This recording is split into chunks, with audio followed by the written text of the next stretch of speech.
money has been used as the measure, many times if a black man does not have money to give us, we won't even let him see his children. We won't let him spend any time with it because he does not give us whatever the child support is. And I'm not saying that we don't need money to raise a child, but I try to explain to black women that raising a child consists of much more than feeding, clothing, and sheltering it. That's maintaining one. To raise one, you need a return of the parental coalition of the father and the mother to put the proper values into the child.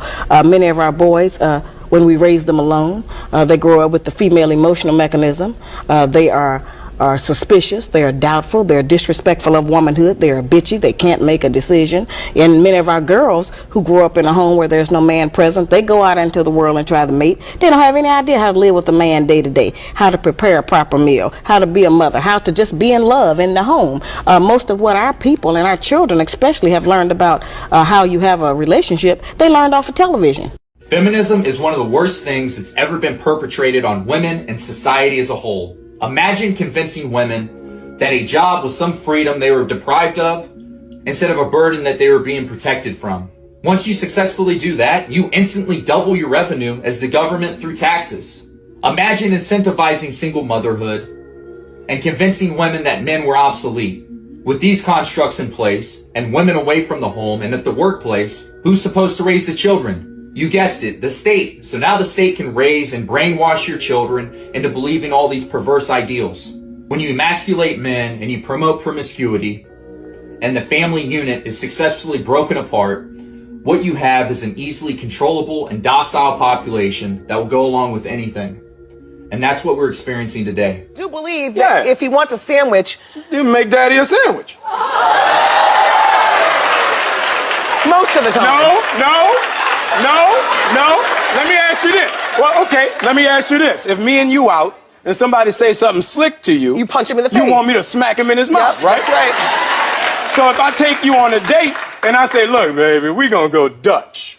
No. Exactly. If we walking up to the car and I don't open your car door, what do you say? Open the door. You better believe it. Yeah, no, I am with you. I think so you make daddy a sandwich. I don't think that coochie is a gift, fellas, but 2 coochies, that might be a gift. Okay. If you and your partner have never done something like that before, 2 coochies ain't a gift. If I bring an attractive female that I know you will also find attractive, does that not count as a Christmas gift? Now, fellas, I'm not saying go tell your girl that you want 2 coochies for Christmas. Stormy told me to ask you for 2 coochies. That's not what I said. If you are trying to give your man the same coochie that you gave 359 days before that year, I don't think that's a gift. But if you want to spice it up and add in a second coochie, we may be on to something. Now that's beginning to sound like Christmas. There we go.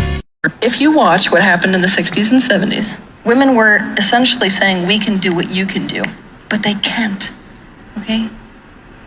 I know you don't want to hear this. Nobody wants to hear this. This is not politically correct. It's true. Men and women, they are 2 different energies, 2 different powers. So it's no different than water saying, I can be fire. This is not personal. This is not sexism. This is the fact that we are dealing with 2 different beings.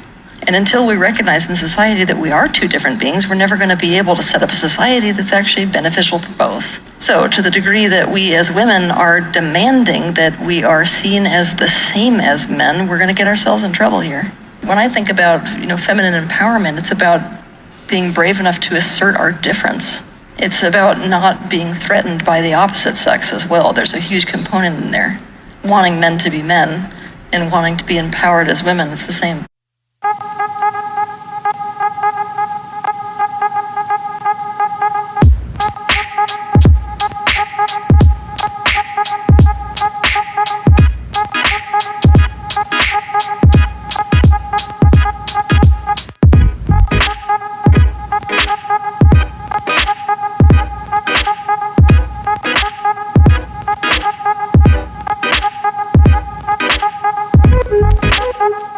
For watching, and don't forget to like, share, and subscribe to see more of our videos.